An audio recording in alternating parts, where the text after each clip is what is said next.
So he understands all the technology, so he can suggest to you what possible data structure you can use. But he will also tell you that, I spoke to 5 people and they told me that, they like to poke around, and that's the feedback that we get from users. We better work on it and then try and give them something that they will find useful. So we will have to really understand the user, and I think there's a whole lot that can go into it. But when we try and put effort into building something, it is important for us to have some sense of who are the people who are going to use what we're building and how will they interact with the application. Then the product here also brings out a bit of smoothing the edges.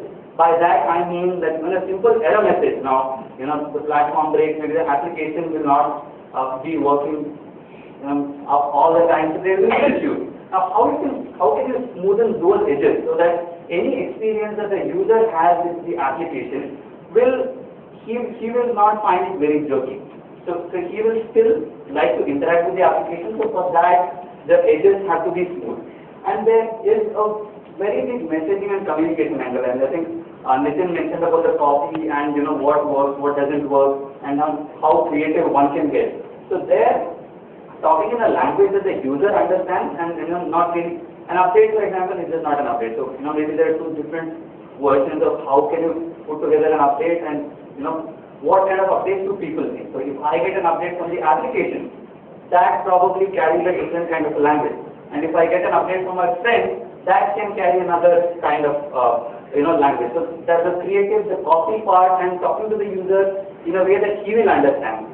Now, some people might find things cute or sweet. Now, whether we like it or not, you will have to tell them that something is cute and sweet, because that is when they're going to click on something and then use it. So having that part, I believe, is also important. And then I think we can also stress upon this point of engaging users during the development, the launch, and the growth of the application. Having some sense of, we all start with some hypothesis because we are probably excited about some idea, so we think that a lot of people are going to use it. Now, whether that turns out to be true or not, we will only realize after a certain point, but it's good to have some kind of validation of the idea or the hypothesis before we start working on something. And then while we are even building the application, I think engaging the users to give them some preview of what we are building so that we can get some feedback. And a lot of times this can be really surprising, something that we think, and I think coming out of that, what we think is probably very important. Sometimes what we think is the simplest feature or the simplest flow might turn out to be the most complicated one, and what we thought was a very advanced feature, might be the simplest thing.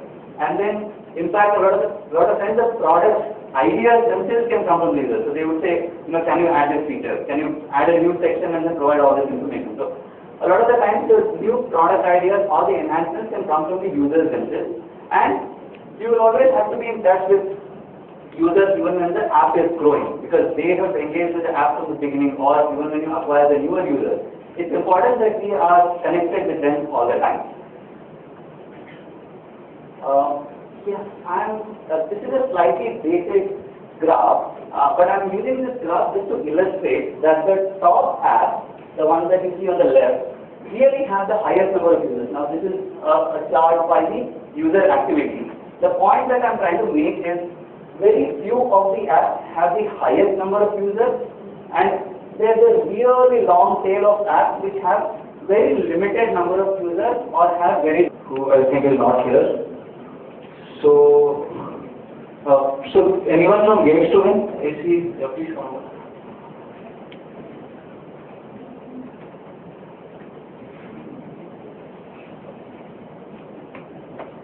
Thank you, Robert.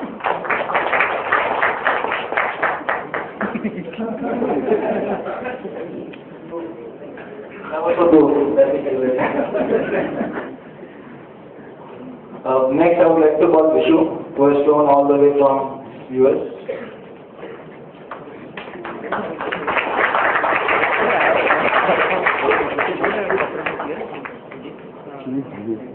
Okay, next is Nitin.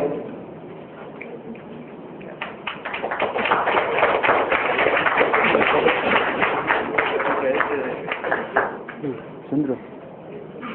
Vinod Puri, please come over. Chandra.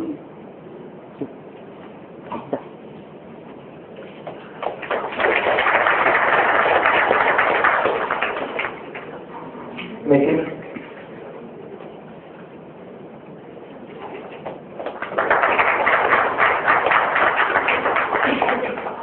Nikhil, please.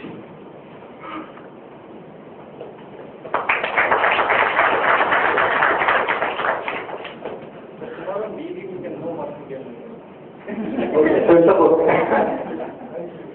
So tomorrow we'll all share our pizza baseball. Okay, so we'll start with the Q&A session, right? So how do you want to do it? Start with those questions, and we have most of the people who will be answering in the first round. You want them to sit there? Or you guys can answer from here, so you can just stand and answer from here. Abhishek, can you get a couple of mics here? At least one mic here.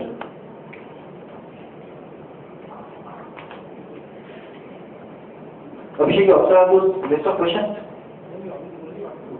Right, so that's the list of pair of questions again.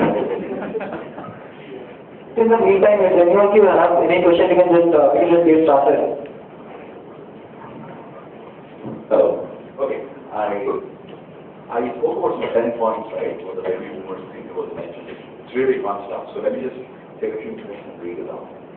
Let me just take a few minutes and read it out, and it's amazing. Okay. They think this generation is dumber, much dumber than they were at this age. They think they're screen gazers. They spend all their time looking at the screen. They have no shame at all. I spoke to you about this. The fourth interesting thing is they cuddle up to their parents. That's what they think. Because a lot of people in the US now, they stay with their parents much beyond college. Right? Earlier on, the moment they finish their college, they typically go out of house. They set up their own house. But now they stay back with their parents, so they think they're lazy. They steal. They bully people online. They're violent. They have no work culture. They only think about me. They're very narcissist. And they don't give a damn. So these are the 10 points of this next generation, according to the baby boomers. And the 8 things that's really important to these guys, and I think that's what we need to look at is, one is freedom. They care a lot about freedom. Customization, they want things custom made for them. Scrutiny, they scrutinize everything about integrity, I covered that. The other one is collaboration. They like to collaborate a lot. And that, I think, that speaks to the success of a lot of new social networks. And a lot of applications, there were collaborations for idea sharing.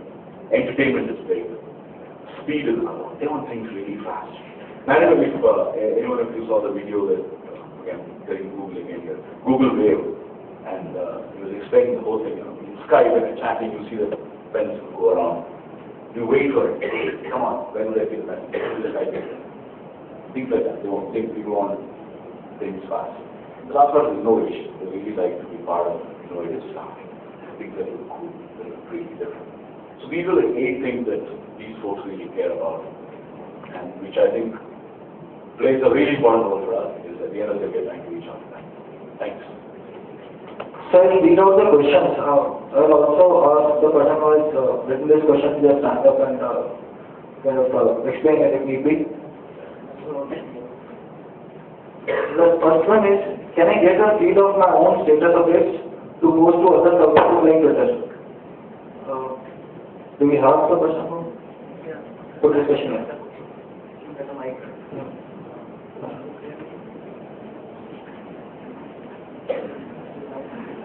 Application which help in posting your Twitter updates on Facebook, but I would like to do the other way around, because I'm a heavy Facebook user and I want my updates to be transferred to Twitter and other services. So is there a way I can do that? Yeah, but see, there is less an application access your stream you publish.